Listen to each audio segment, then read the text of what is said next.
Hi there, I'm Clay with Dash. I'm here with a couple of our most popular air fryers to show you how to assemble, clean, and maintain the non-stick coating on your air fryer. When your air fryer arrives, make sure to take off all the stickers and tape from the outside. However, you want to make sure not to remove the silicone tabs on the outside of the crisper tray.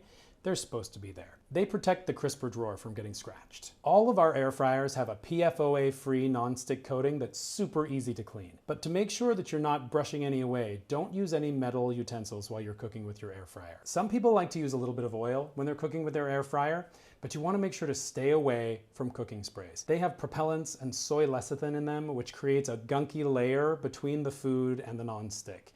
So make sure to use just 100% oil. You can baste it on with a brush, dab it on with a paper towel, or use an oil sprayer or butter sprayer. All right, let's take everything we learned and cook a snack. I'm gonna put some waffle cut fries in my air fryer basket, and I'm going to use the Dash butter sprayer to spray on a little bit of butter. Then I'm gonna give it a little shake and spray the other side. Now I'm gonna put the basket on and cook them for 10 minutes at 350. The best way to clean your air fryer is just with some warm soapy water, but you want to make sure to let it cool down all the way first to protect the non-stick coating. Also, don't use any scouring pads or sponges with metal in them because they can scrape away the surface. And that's it.